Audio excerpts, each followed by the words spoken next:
Why are you boring? Yeah, I ask myself that frequently.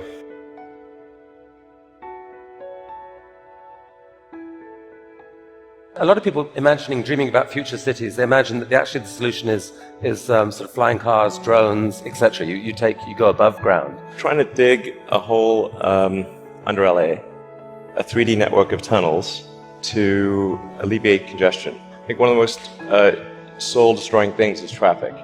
It takes away so much of your life, and it's horrible. There's no speed limit here, so we're designing this to be able to operate at 200 kilometers an hour, about 200 kilometers an hour, or about 130 miles per hour. There's no real limit to how many levels of tunnel you can have. So you can go much further deep than you can go up. The deepest mines are much deeper than the tallest buildings are tall.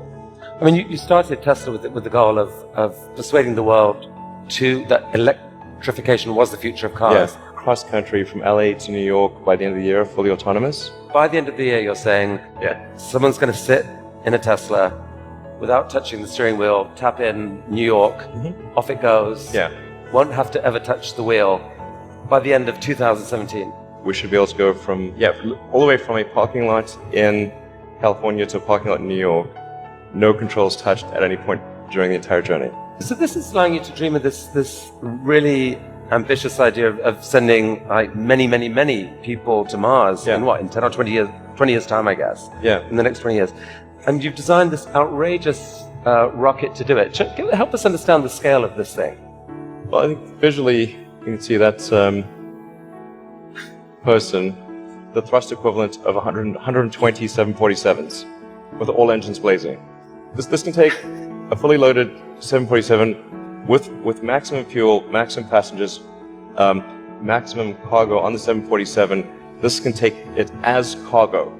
You presented recently this interplanetary transport system. This is a scene you picture what in 30 years time, 20 years time? 8 to 10 year time frame.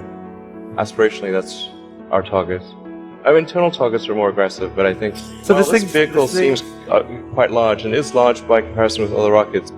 The future spaceships will be truly enormous. Sustainable energy will happen no matter what. If there was no Tesla, it would have to happen out of necessity. It's tautological. If you don't have sustainable energy, it means you have unsustainable energy. Eventually, you'll run out, and the laws of economics will drive civilization towards sustainable energy, inevitably. The fundamental value of a company like Tesla is the degree to which it accelerates the advent of sustainable energy faster than it would otherwise occur. In 1969, we were able to send somebody to the moon. Then we had the space shuttle.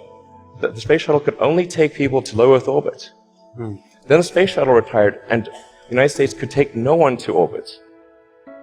So that's the trend. The trend is down to nothing. This is not. People are mistaken when they think that technology just automatically improves. It does not automatically improve. It only improves if a lot of people work very hard to make it better. And actually, it will, I think, by itself degrade, actually. I look at the future from a standpoint of probabilities. It's like a branching stream of probabilities. And there are actions that we can take that affect those probabilities, or that accelerate one thing or slow down another thing, introduce something new to the probability stream. That in your mind you dream this stuff, you dream stuff that no one else would dare dream, or no one else would be capable of dreaming at the level of complexity that you do. The fact that you do that, Elon Musk, is a really remarkable thing. It's important to have a future that is inspiring and appealing. I mean, I just think that there have to be reasons that you get up in the morning and you want to live. Why do you want to live? What's the point? What inspires you? What do you love about the future? And if we're not out there, if the future does not include being out there among the stars and being a multi-planet species, I find that it's incredibly depressing if that's not the future that we're going to have.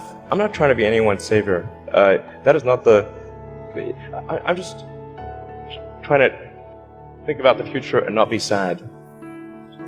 But you'll tell me if it ever starts getting genuinely insane, right?